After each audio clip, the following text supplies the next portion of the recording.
Hello students, Jai Hind. Today we will study class 8, chapter number 16, natural resources, land and soil resources. ये इस chapter का second part है. Okay. And previous video में हमने पढ़ा था कि क्या होती है land resources क्या होते हैं, उनका use क्या होता है, mountains, plateaus, plains के बारे में हमने पढ़ा था. अब हम पढ़ने जा रहे हैं सॉइल रिसोर्सेज के बारे में पढ़ा था. अब हम पढ़ने जा रहे हैं factors of soil formation. A number of factors contribute to the formation of soil and its fertility. क्या है कि कई सारे कारक ऐसे होते हैं जिनकी वजह से सॉइल फॉर्मेशन होता है और या उनकी फर्टिलिटी होती है ना. उनमें से कुछ इस प्रकार है, जैसे कि the rocks on which soils are form disintegrate and decompose under the process of weathering and decomposition. The original rock provides the basic materials and the type and quality of rock depend on its parent rock. ठीक है.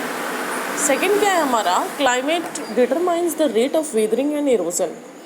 If there is more moisture or there is greater fluctuation in temperature. सबसे पहले अगर हम बात करें कि soil formation के बेसिक प्रोसेस को हम वेदरिंग कहते हैं ना.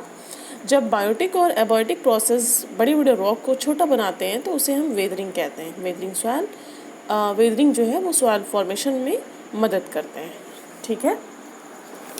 अब इसमें हम देखेंगे कि जो है अलग अलग जगह जो है सॉइल फॉर्मेशन के लिए वहाँ का क्लाइमेट अलग अलग वेरी करता है.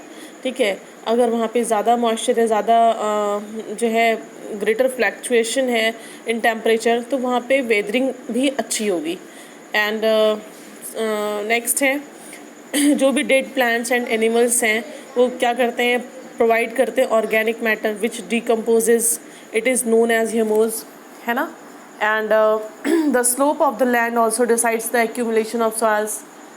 And time is a very big factor in the formation of soils. सबसे बड़ी बात यह है कि 1000 years लगते हैं सॉइल को फॉर्म होने में, यानी सॉइल के फॉर्मेशन के लिए कितने लगते हैं, 1000 years.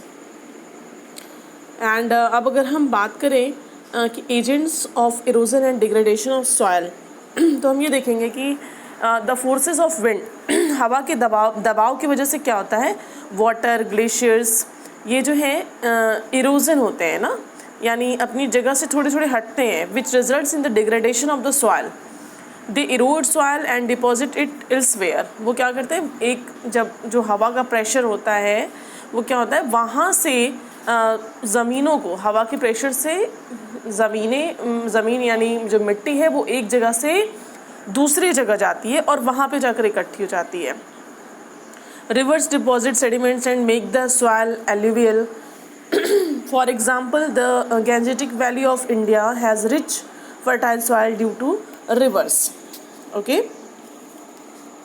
And physical factors and human factors. Physical factors क्या है, that contribute to soil erosion and its degradation are slope of the land, velocity of the wind and the rate of rainfall. Human factor क्या होता है, deforestation, है ना. जितना ज़्यादा अगर हम पेड़ लगाते हैं तो क्या होता है, मिट्टी को बांधे रखता है वो, है ना.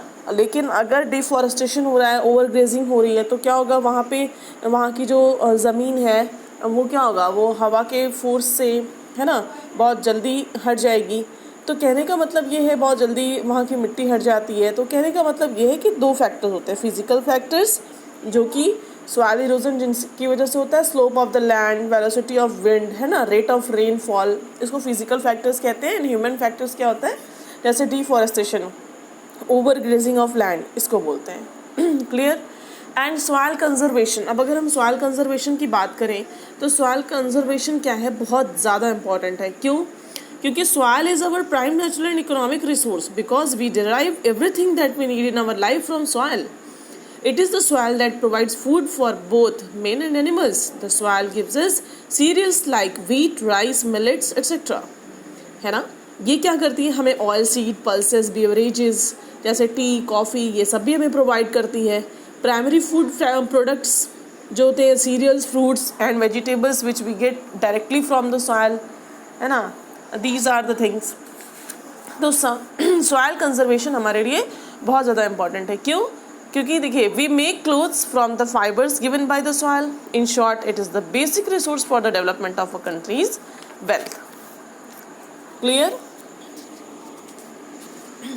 अब हम नेक्स्ट वीडियो में बात करेंगे contour ploughing, terracing, strip cropping, plugging of gullies, planting of shelter belts, cover planting or cropping. Okay, I hope this topic is clear. Thank you. Have a nice day.